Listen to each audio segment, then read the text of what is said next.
ఈరోజు కూడా మా ఉప ముఖ్యమంత్రి గారు తెలంగాణ రాష్ట్ర ఇంధన శాఖ శ్వేతపత్రాన్ని ఈ సభలో ప్రవేశపెట్టి సభ్యులందరితో చర్చ చేసి తెలంగాణ రాకంటే ముందు ఉన్న పరిస్థితి, తెలంగాణ రాష్ట్రం వచ్చిన తర్వాత గత ప్రభుత్వం 9.5 సంవత్సరాలలో తీసుకున్న నిర్ణయాలు, ఆ నిర్ణయాల వల్ల వచ్చిన ఫలితాలను, దుష్ఫలితాలను సభ ముందు పెట్టడం ద్వారా, ఎందుకంటే ఏ రోజు కూడా 9.5 సంవత్సరాలలో ఆనాటి ప్రభుత్వం వాస్తవాలను సభ ముందు పెట్టడానికి కానీ చర్చించడానికి కానీ ముందుకు రాలే.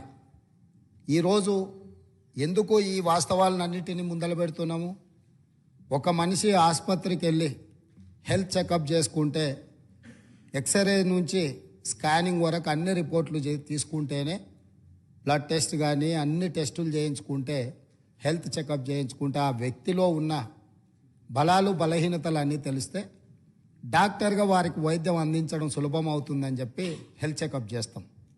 అట్లానే ఈరోజు విద్యుత్ శాఖను పూర్తి స్థాయిలో స్కానింగ్ చేసి వాస్తవాలను వారు ముందల పెట్టి, వారు తప్పులు జరిగిన వాటిని అర్థం చేసుకొని అవగాహన లోపం వల్ల జరిగిందా, ఉద్దేశపూర్వకంగా జరిగిందా, ఇవన్నీ ఒక చర్చలో బయటకు వస్తాయి.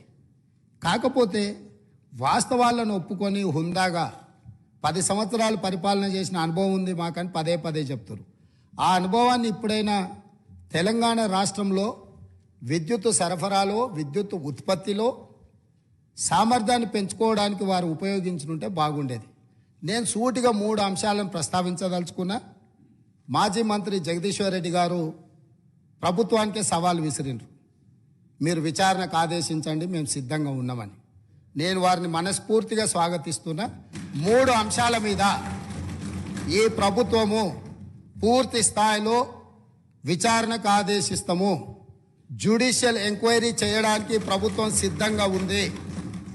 వారే కోరుకున్నప్పుడు వాస్తవాలను సభ ముందు పెట్టిన తర్వాత మాజీ మంత్రి గారు ఏదైతే జ్యుడిషియల్ ఎంక్వైరీ కోరుకున్నారో తప్పకుండా తమరి అనుమతి ద్వారా సభలోనే నేను ప్రకటన చేస్తున్నా.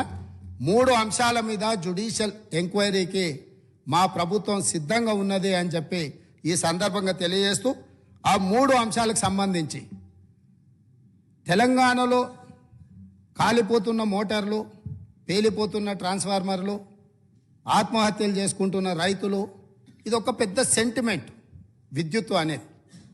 ఈ ప్రజల యొక్క సెంటిమెంటును ఏ రకంగా గత ప్రభుత్వము ఆర్థిక ప్రయోజనాల కోసము వినియోగించుకున్నదో ఈ అంశాలు ఈరోజు బయటికి రావాల్సి ఉన్నది.